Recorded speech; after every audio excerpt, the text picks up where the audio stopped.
በምድር በሰማይ ለዘላለም የማይተኩት ሁለት አካላት ናቸው። አንደኛ እግዚአብሔር አይተካም፣ አማራጭ እግዚአብሔር የለም። ሁለተኛ ድንግል ማርያም አትተካም። ዓለም ከአዳም ጀምሮ እስካሁን የተፈጠረው ሰው በጠቅላላ ቢጨፈለቅ እንኳን ድንግል ማርያምን መተካት የፀጉሯን ዘለላ እንኳን መተከተች። ከሷ በፊትም ከነበሩ ሴቶች በሷ ጊዜም ከነበሩ ሴቶች ከሷ በኋላም ከሚመጡ ሴቶች እንዳትደገም አድርጎ ነው እግዚአብሔር የፈጠራል። እንዳትተካ አድርጎ ነው የፈጠራል።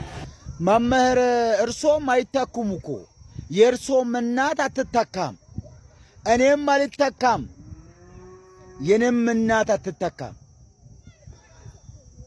እኔ ምን ለማስተማር እንደፈለጉ ባላቅም ማርያምም አትተካም።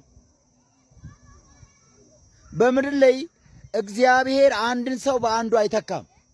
በአንድ ሰው ሊሰራ ያቀደን በራሱ ሰው ነው የሚሰራው።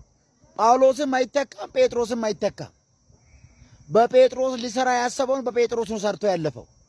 ስለዚህ እግዚአብሔር በማርያም ሊሰራ ያሰበውን ሐሳብ በማርያም ሰራ።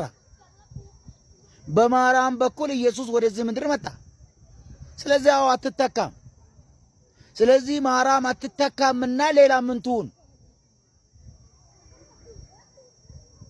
ምን ትሁን? አማላይ ትሁን? ጸሎት ሰሚ ትሁን? ሁሉም ጋር ደርሳ የሁሉንም ጸሎት የምትሰማ ትሁን? አምላክ እናርጋት? እስኪ ምን እናርጋት? ምን ለማለት ፈልገው ነው መምህር እንደዚህ የሚያስተምሩ?